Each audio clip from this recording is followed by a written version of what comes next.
In the quiet town of Willow Creek, the autumn chill had settled in, casting eerie shadows across the deserted streets.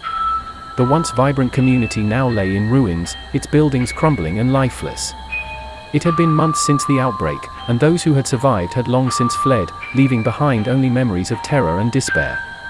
Amelia Jones huddled in the darkness of her small apartment, the only survivor in a town overrun by the walking dead. She had barricaded herself inside, hoping against hope that help would come, but as days turned into weeks, she realized she was alone. Each night, as the sun dipped below the horizon, Amelia would hear them, the soft shuffle of feet on pavement, the low moans that echoed through the empty streets. They were drawn to her apartment like moths to a flame, their decaying bodies pressing against the boarded-up windows, their hollow eyes staring hungrily at the last remaining human in town. But it wasn't just the zombies that haunted Amelia's dreams, it was the memories of those she had lost. Her parents, her friends, all gone, taken by the merciless tide of death that had swept through Willow Creek. Their faces lingered in her mind, twisted in agony and fear, their voices echoing in her ears like a never-ending chorus of despair. As the days stretched on, Amelia's supplies began to dwindle. She rationed what little food she had left, knowing that each meal could be her last. She dared not venture outside, for fear of what awaited her in the darkness.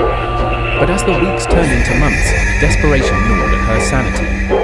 She knew she couldn't stay hidden forever, trapped in her own personal hell while the world outside crumbled to dust.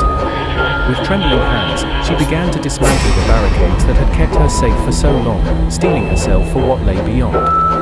The air outside was thick with the stench of decay, the streets littered with the remains of those who had once called Willow Creek home.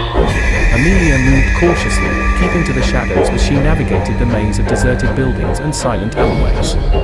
But no amount of caution could prepare her for what lay ahead. As she rounded a corner, she came face to face with a horde of zombies, their sunken eyes fixed on her with an insatiable hunger. With a cry of terror, she turned to flee, but it was too late, they were upon her, their cold hands reaching out to drag her down into the darkness. And as Amelia's screams echoed through the empty streets of Willow Creek, she knew that she was not just fighting for her life, but for her very soul. For in this world of the dead, there could be no escape, no salvation, only the endless torment of eternal night.